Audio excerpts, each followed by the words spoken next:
뉴스외전 포커스 시간입니다. 오늘은 김용태 국민의힘 의원과 함께하겠습니다. 어서 오세요, 의원님. 네, 안녕하세요. 안녕하세요. 통일교 로비 의혹 얘기를 안 할 수가 없습니다. 전재수 전 장관이 어제 오전에 사의를 표명했고 곧바로 오후에 이재명 대통령이 수용을 했습니다. 이 상황 어떻게 보세요? 지금에서는 이제는 특검을 갈 수밖에 없는 상황 아닌가 이렇게 생각합니다. 물론 전재수 의원, 전재수 전 장관에 대해서 개인적으로 저도 당은 다르지만 관계가 있고 또 전재수 의원 같은 경우 합리적이신 분이기 때문에 여러 가지 좀 조심스럽지만 그럼에도 불구하고 이 윤영호 전 본부장에 대한 진술이 꽤나 구체적이고 뭐 특정 명품 시계를 언급했던 점 그리고 현금 4천만 원을 수수했던 점 뭐 전재수 장관이 당시에 이런 것 받아도 되나 이런 발언을 했다라는 점 그런 것들이 다 진술에 있는 것이 조금 석연치 않은 측면이 있는 것 같고요. 또 윤영호 전 본부장의 진술 같은 경우 권성동 저희 국민의힘 전 원내대표의 구속영장에도 어느 정도 역할했던 그런 또 신빙성이 아예 없는 진술 같지는 않아 보여서 전재수 장관뿐만이 아니라 지금 정부의 정동영 장관이라든지 또 이종석 국정원장이라든지 이런 분들의 또 이름도 같이 언급되다 보니까 이거는 특검을 해야 될 사항 아닌가. 저희 국민의힘 특검을 강하게 요청하고 있습니다. 지금 전재수 전 장관 같은 경우에 의혹을 강하게 부인을 하고 있지만 의원님 보시기에는 윤영호 전 본부장이 했다는 진술, 언론에 보도되는 걸 보면 상당히 구체적이다. 이걸 그냥 넘어가기는 어려울 것 같다라는 말씀이신데 이재명 대통령이 엄정 수사해야 된다. 여야 지휘고와 막론하고 엄정 수사하라고 했는데 특검이 필요하다고 보시는 거예요? 그러니까 왜냐하면은 사실 이 윤영호 전 본부장의 진술이 한 8월 달 정도에 있었다라고 지금 언론을 통해서 알려지잖아요. 근데 4개월 동안 그동안 특검이 가만히 있다가 이제 와서 언론에 주목이 받고 나오면서 경찰청 그 국수본으로 사건을 이첩했단 말이죠. 근데 이것이 정치자금법 위반에 대한 소지가 있기 때문에 당시 2018년 정도로 추정을 하고 있는데 정치자금법 같은 경우에는 공소시효가 다 알고 계신 것처럼 7년 정도입니다. 그렇죠. 만약에 2018년 연말을 기준으로 했을 때 지금 공소시효 기점으로 얼마 남지 않았기 때문에 특검이 사실상 이 부분을 방치한 거 아니냐 이런 비판을 피해갈 수 없을 것 같고요. 사실 특검 얘기를 하자면 저희가 이 김건희 여사 특검과 관련해서 국회에서 논의가 됐을 때 국민의힘이 여러 가지 협상 과정에서 문제를 삼았던 지점이 이 특검이 가장 세다고 하는데 그 이유 중에 하나가 수사 과정 중에 인지된 사건까지 수사 범위를 확대할 수 있는 조항이 있습니다. 계약 특검의 16호 부분에 있는 건데 사실 국민의힘이 그 당시 반대했어요. 왜냐하면 특검이 여태까지 수사 목적과 특검 목적에 맞는 부분만 특검을 수사를 해야지 수사 과정에서 인지한 것까지 수사를 넓혀가면 그거는 법 상식적으로 굉장히 위험할 수도 있고 상식적이지 못하다는 판단에서 저희가 비판했었는데 어찌되었던 거의 여당 지금에 밀어붙여서 통과가 되었죠. 근데 어쨌든 이 김건희 특검에서 이 통일교 관련돼서 수사하다가 이 윤영호 씨가 전재수 장관을 비롯한 여권의 인사들하고 접촉한 부분까지 특검이 인지했음에도 불구하고 본인들이 수사 대상이 아니다라고 사실상 묵혀왔던 거 아니겠습니까?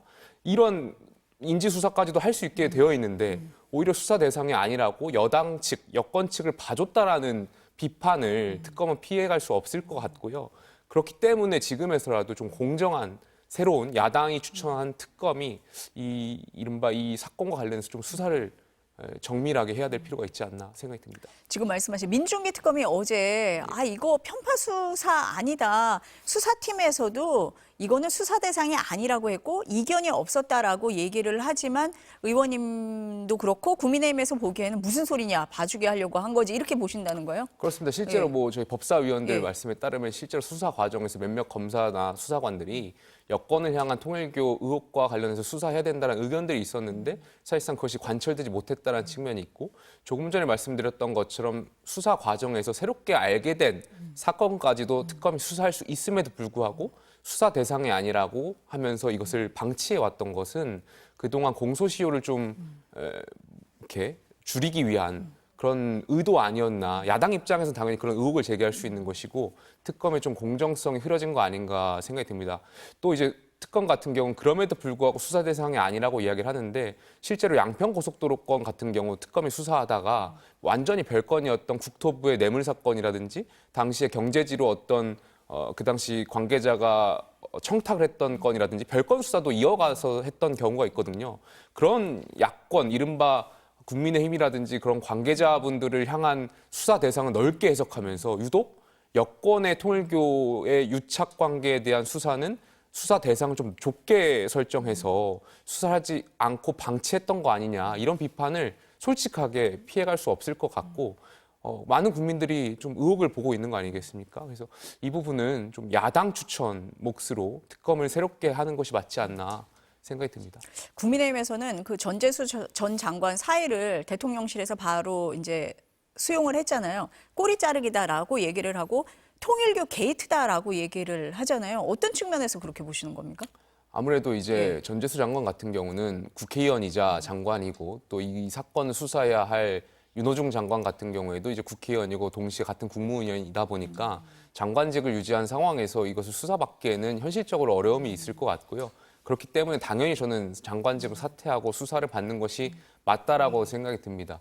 두 번째로 그동안 사실상 이 특검이 국민의힘의 통일교 일부 교원분들, 그 성도들이 당원을 가입했다라고 해서 저희 국민의힘을 압수수색도 하고 사실상 통일교가 마치 국민의힘하고 유착 관계가 있는 것처럼 의혹을 넓혀왔었는데 실상 민주당한테도 똑같이 이런 금품이 오갔다라는 내용의 그런 추측성 진술이 나오고 있는 것이고 또 이재명 대통령께서 이제 당대표 시절에 이재명 대통령의 측근이었던 분을 통해서 이 통일교와 연결고리가 있었던 거 아니냐라는 내용도 나와 있고 오늘 같은 경우에 또 언론의 단독 보도를 보니까 당시 2022년 대선 당시에 그 스테픈 커리 미국의 NBA 농구 선수를 이렇게 통일교를 통해서 접촉해서 마치 국내 대선 상황에서 2030에 영향력을 행사하려고 했던 것들을 민주당의 당시 대선 관계자분들하고 이 통일교하고의 연결고리가 있었던 그런 의혹 기사들도 나오고 있기 때문에 이것 자체가 이제 게이트라고 볼 수밖에 없지 않나. 그래서 뭐 국민의힘하고 연루된 부분이 있다면 당연히 그것도 공정하게 수사를 해야 되겠지만 민주당하고 연루된 수사가 있다면 의혹이 있다면 같이 공정하게 수사가 필요할 것 같고요. 계속해서 지금 언론 보도가 쏟아져 나오고 있지만 그 천정궁을 참배했던 여야 정치인들이 최소한 16명 정도라고 이제 나왔던 기사도 있습니다. 물론 그 과정에서 이제 금품이 오갔는지도 좀 봐야 되겠습니다만 이 관련해서 여야 많은 정치권의 이 통일교에 연루된 그런 의혹들이 있기 때문에 이 부분에선 수사가 필요하지 않나 생각이 듭니다. 지금 말씀하신 천정궁이요. 네. 가평에 있잖아요. 저희 지역구에 지역구잖아요. 있습니다. 예, 예. 안 가보셨어요? 저는 천정궁도 가보지 네. 못했고요. 예. 사실 제가 지역구에서 이제 한학자 여사도 제가 네. 뵌 적이 없습니다. 그래서 뭐 여러 아니, 가지 지역구 의원한테 왜 연락을 안 하셨을까? 저도 뭐 개인적으로 연락도 네. 올 수도 네. 있고 또 유권자다 보니까 뭐 사실 뭐 통일교가 가평에 있다 보니까 목사분들하고 뭐 민원 간담 이런 건 할 수는 있겠지만 천정궁을 가거나 이제 뭐 한학자 여사를 뵙는 것은 네. 더 필요 이상의 될 거고 또 오해가 받을 수 있는 소지가 있을 것 같아서 개인적으로는 따로 뵙진 않았습니다. 아니 지금 말씀하신 대로 이제 그 이름이 거론된 분들이 전부 다 의혹을 부인을 하고 있는데 뭐 그래도 나는 만났다 이렇게 얘기하신 분도 있고 언론에 보니까 뭐 여러 가지 다양한 방법으로 좀 접촉을 하려고 통일교에서 시도는 한 것 같아요. 근데 한동훈 전 대표가 아니 통일교가 불러도 안 가는 게 정상 아니냐 이렇게 얘기를 했는데 지금 이제 지역구도 가평이시기도 한데 그럼 정치인 입장에서 종교단체가 접촉 시도를 많이 할 것 같거든요. 어떻습니까? 관계를 이렇게 맺고 끊는 어떤 기준? 유착설이 나오는 이유? 이런 게 있습니까? 딜레마가 있을 예. 것 같아요. 우리 헌법에 종교의 자유가 분명히 명시되어 있고요. 특히 정치 지도자 같은 경우는 이른바 흔히 말하는 4대 종교, 불교, 원불교, 기독교, 천주교의 대표자들하고는 자주 만남을 이어오잖아요. 근데 그 이외의 종교 지도자분들도 분명히 정치권에 연락이 오는 것이고 과연 어디까지 우리가 만나지 말아야 하고 만나야 되고 이 기준을 설정하는 것이 아마 정치인들마다 저마다의 딜레마가 있을 것 같고 특히 저희 지역구에는 이제 통일교인들도 많고 그런 유권자들도 많다 보니까 그렇다고 안 만날 수는 없는 거잖아요. 저희는 뭐 종교 활동이라기보다는 정치 활동의 일환으로 이 유권자분들이 민원을 요청해 올 수도 있는 것이고 그 기준을 설정하는 게 아마 정치인마다 저마다 좀 어렵고 딜레마가 있을 것 같아요. 그래서 저는 사실 통일교에 뭐 천정궁에 16명의 여야 정치인이 갔다 해서 그걸 뭐 어떻게 볼지 모르겠습니다만 중요한 것은 금품이 오갔는지가 더 중요할 것 같아요. 그러니까 결과적으로 어디까지의 그 우리 후원금 이외에 정치자금법에서 금지하고 있는 그런 현금이 오고 가는 문제에 대해서는 우리가 더 강하게 비판하고 좀 들여다볼 필요가 있지 않나 생각이 듭니다. 그러니까 불법적인 자금이 오갔느냐 아니냐 그 그게 부분을 좀 가장 핵심일 것 확실하게 같습니다. 밝혀야 될 것 같다 이런 말씀이시네요. 부산시장 선거 얘기를 안 할 수가 없습니다. 네. 전재수 전 장관 굉장히 유력하다 이렇게 보도가 나왔거든요. 판이 좀 흔들린다 이렇게 보십니까? 어떻게 보세요? 아무래도 전재수 예. 전 장관 같은 경우는 민주당 입장에서 유력한 부산의 차기 시장 후보군으로 꼽혀왔고 또 부산의 여러 지역구 중에 유일하게 민주당 국회의원이기 때문에 부산에 어느 정도의 영향력이 있을 수밖에 없는데 이번 사건으로 인해서 사실 많은 국민들이 의심과 의혹을 갖고 있어서 부산시장 선거에 출마가 어렵지 않을까. 물론 이제 경찰 수사가 빠르게 이어지고 그 전까지 어떤 수사 결과가 나올지는 모르겠습니다만 사실상 어렵지 않을까 생각이 들고요. 아마 그런 것이 민주당 내부적으로 부산시장 후보군에 굉장히 많은 영향을 지금 미치지 않을까 생각이 듭니다. 국민의힘도 좀 전략을 수정합니까? 그렇게 되면? 국민의힘 입장에서도 전재수 장관 같은 경우 상대적으로 부산 지역에서 어느 정도의 인정을 받고 있는 정치인인데 그분의 출마가 아니고 다른 분이 출마를 한다면 거기에 맞춰서 좀 전략을 수정할 필요도 있지 않을까 생각이 듭니다. 지금 국회에서 임시국회 열리고 있잖아요. 국민의힘이 필리버스터 계속 하고 있는데 의원님도 뭐 언젠가는 어느 날인가 하실 거 아니에요. 지금 네. 뭐 3박 4일 한다고 그러고 59박 60일 한다고 하던데. 근데 여야가 합의한 법안 또 심지어 국민의힘에서 찬성했던 법안까지 하는 게 맞느냐? 어떻게 봐야 됩니까? 뭐 비판을 하시는 부분도 이해가 됩니다. 다만 이제 필리버스터라고 하는 부분은 국회법에서 보장하고 있는 소수당의 투쟁 수단 아니겠습니까? 그러면 우리가 말씀드리는 그 8대 민주당의 악법을 처리하는 과정에서 여야 간에 좀 합의하거나 토론하거나 이런 것들이 필요할 텐데 그렇지 않고 무작위로 이제 올리다 보니까 소수당 입장에서는 이제 최후의 보루로서 이제 필리버스터를 선택할 수밖에 없는 상황인 것 같고요. 물론 저도 이제 지난해 필리버스터를 하면서 한 13시간 정도 했었는데 사실 그때 최장 시간 기록도 그 했잖아요. 당시에 그랬습니다. 예, 22대 때 필리버스터가 한 번 정도 있을 거라고 생각했는데 그 이후도 이제 계속해서 필리버스터가 있는 이 상황에 저는 민주당이나 국민의힘이나 모두 비판을 받아야 될 지점이 있을 거라고 생각이 들고요. 최근에 저희 국민의힘 이뇨한 의원이 이제 국회의원직을 사퇴하셨습니다. 저는 저마다 민주당과 국민의힘이 자기들 각자의 당에 맞게 당신들 때문에 이뇨한 국회의원이 사퇴한 거다 이렇게 해석을 하고 있는데요. 저는 개인적으로 양당 모두에게 책임이 있지 않나 생각이 듭니다. 늘 제가 뉴스 외전에 나올 때마다 이 정치 극단적인 상황에 대해서 비판을 했었는데요. 계엄이라는 것은 정말 극단적인 선택이었고 말도 안 되는 선택이었습니다만 계엄이 있고 난 1년 지금까지 정치 22대 국회의 극단적인 상황은 전혀 개선되지 않고 있어요. 지난 이틀 전에 그 우원식 국회의장과 나경원 의원이 필리버스터 과정 중에 서로 이제 소동이 있었던 거 아니겠습니까? 물론 저는 개인적으로 우원식 의장께서 마이크를 끄는 것은 굉장히 반민주적인 행태라고 생각하는데 어찌되었던 그 과정을 보면서 저는 열광하고 있는 것은 양 정당의 강성 지지층이라고 생각했어요.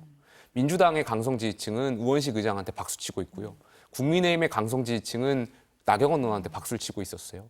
제가 그 필리버스터 이후에 끝나고 이제 유튜브에 올라온 영상들을 봤는데 같은 영상을 두고 양 강성 지지층들이 각자 다르게 해석하는 것을 보고 우리 정치가 굉장히 극단적이구나.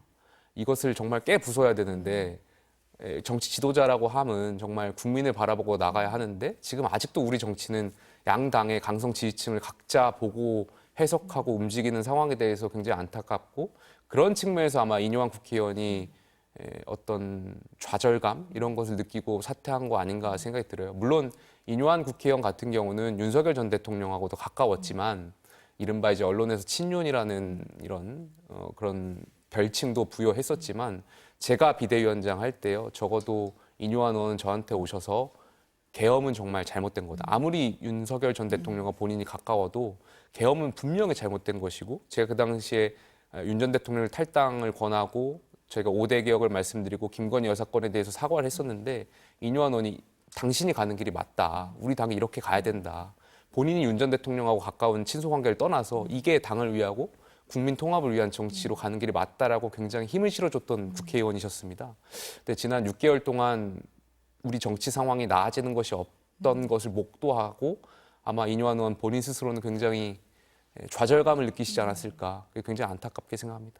그 의원직 사퇴하는 그 국면에서 따로 얘기를 해보신 적은 있으세요? 의원직 사퇴 전도 저는 예. 언론을 통해서 봤고요. 그 이후에도 사실 뭐 제가 연락드리기가 좀 미안해서 좀 시간을 보고 있습니다. 향후에 좀 어느 정도 이뇨한 의원도 좀 자리를 잡고 좀 시간이 흘렀을 때 연락을 좀 드리려고 하고 있습니다. 언론에서는 친윤이라고 본 측면이 많았는데 지금 의원님 말씀을 들어보니까 비대위원장 할 때 그런 좀 쇄신에 대한 변화에 대한 얘기도 같이 나눴다 이런 말씀으로 들립니다. 예, 예. 다음 주에 초선 의원 모임 합니까? 저희가 뭐 초선 의원이 예. 공식 기구는 아니고요. 네. 사실상 이제 당에서 초선 의원들끼리 뭐 여러 가지 현안을 이야기하기 위해서 만든 그런 모임인데 지금 정치 현안하고 연결되다 보니까 많은 해석들을 낳고 있는데요. 당연히 초선 의원들이 모이게 된다면 당의 지금 지도부에 대한 입장에 대해서도 많은 뭐 비판과 이런 성찰에 대한 부분들이 이야기가 나오지 않을까 싶습니다. 장동혁 대표가 국민의힘 하나로 힘을 모아야 된다라는 얘기를 많이 하고 있는데 당내 상황은 그렇지 않거든요. 당장 당원 게시판 논란 어떻게 보고 계세요? 사실 당원 게시판은 뭐 장동혁 대표 같은 경우 전당대회 과정 중에 본인을 지지했던 지지층하고 약속했던 부분이 있습니다. 그럼 사실상 당대표 되자마자 이 문제를 꺼냈으면 됐는데 여태까지 좀 보고 계시다가 지금 와서야 한 12월 정도 와서야 물론 이제 독립적인 기구인 당무감사위에서 이렇게 하게 됐는데 아무래도 지금 강성 지지층들을 규합하기 위한 측면이 있지 않나 그렇게 해석이 될 수밖에 없는 것 같고요. 저는 개인적으로 뭐 장 대표께서 뭐 생각하시는 바나 당무감사위가 생각하는 바가 있을 수는 있겠습니다만 정치 지도자라면 지금 같은 상황에서라면 사실 한동훈 전 대표도 만나고 뭐 기타 저희 뭐 당내 많은 분들 만나가면서 좀 규합하고 통합해야 될 시점 아닌가 생각이 드는데 지금 와서 당원 게시판 문제를 꺼내서 이것을 다시 당내 여러 가지 이야기가 나오게 비판이라든지 분열되는 이야기가 나오게 만드는 그 상황은 강성 지지층을 규합하는 목적 외에는 없지 않나 이렇게 생각할 수 있을 것 같습니다. 그 다음 주에 초선 의원 모임 하신다고 하셨는데 그러면은 지도부에 대한 어떤 생각을 전달을 하실 거잖아요. 예, 장 아무래도 대표가 여러 얘기를 듣고 있다라고 언론을 통해서 전해지고는 있는데 변화 언제 할까? 어떻게 보세요? 저는 지도부가 뭐 계획이 있겠습니다만 1월 달에 있을 이 내란 혐의와 관련된 재판들이 지금 선고가 예정되어 있는데 그것과 관련해서 입장을 바꿀 고민을 하는 거 아닌가 생각이 들어요. 무슨 말씀이냐면 혹 이제 무죄가 나오거나 이런 것들이 있을 때 대표의 입장을 발표할 계획을 하고 있는 건 아닐까 생각이 되는데 저는 그건 너무 리갈 마인드, 법적 마인드가 좀 강한 거 아닌가 생각이 들고요. 많은 국민들께서 정말 개헌과 관련해서 많은 실망과 분노를 느꼈기 때문에 정치 지도자라면 당장 지금 이 순간 저희가 그 민주당이 계속해서 하는 내란 프레임을 깨부술 수 있는 저희 스스로의 반성하고 성찰하고 미래로 나아갈 수 있는 모습들을 지금 당장 내놓으셔야 된다고 생각합니다. 지금 시간이 굉장히 없다라고 느껴져요. 만약에 1월 21일 날 한덕수 전 총리에 대해서 내란 방조 혐의, 사실상 내란을 전제해서 이제 판단을 하는 것일 텐데 무죄면 당연히 저희가 말씀드렸던 것처럼 뭐 그런 계획이 되겠지만 만약에 유죄가 나온다면 그때 저희한테는 선택지가 없을 거라고 생각합니다. 중간지대는 없기 때문에 그 전에 저희가 스스로 반성하고 성찰하는 모습을 지도부가 보여줘야 된다. 그렇지 않고서는 저는 당의 미래에 없다라고 생각합니다. 내년 지방선거가 있기 때문에 이 지도체제로 지방선거를 치를 수 있느냐 뭐 이런 얘기도 많이 나오고 있는데 민주당에서는 벌써 서울시장 나가겠다고 출마 선언하시는 분들이 나오고 있거든요. 그렇습니다. 예. 국민의힘은 왜 조용합니까? 아무래도 이제 현역 예. 시장이 계시고 오세훈 또 시장이 있으니까. 현역 시장에 예. 대한 인지도나 지지도가 높고 그런 측면들이 나름 저희가 서울시 안에서만큼은 또 여당이다 보니까 네. 시장 기준으로 봤을 때는 그런 것들이 좀 있지 않을까 영향이 있지 않을까 생각이 들고요. 아무래도 이제 지방선거 좀 무르익어지면 당내에서 서울시장을 출마하려고 하는 분들이 조금 더 이제 입장을 표명할 수 있는 시간들이 있지 않을까 생각합니다. 그 공천 룰 같은 경우에도 좀 이견이 있는 상태잖아요. 뭐 그런 거는 작용을 하는 건 아닙니까? 물론 거기에도 네. 이제 또 작용이 있을 예. 수 있을 것 같습니다. 물론 이제 지방선거를 출마하려고 하는 입장에서 그 출마자 입장에서 봤을 때는 당 지도부에 대한 그런 영향을 안 볼 수가 없는 것이거든요. 지도부의 입장하고도 또 있기 때문에 그런 측면에서 아마 숨을 죽이거나 좀 숨을 고르고 있는 분들이 있을 것 같은데 지방선거 룰은 뭐 당심을 높이는 거에 대해서는 저는 결단코 반대하고요. 당연히 우리가 민심으로 나아가기 위해서 제일 야당이잖아요. 민심의 비율을 높이는 것이 지방선거를 그나마 이길 수 있는 최소한의 방정식이라고 생각합니다. 어쨌든 뭐 1월 요 정도 되면은 뭔가 변화의 계기는 있을 것 같다라는 게 의원님 생각이신 것 같은데 좀 지켜보도록 하겠습니다. 오늘 말씀 여기까지 듣겠습니다. 감사합니다. 감사합니다.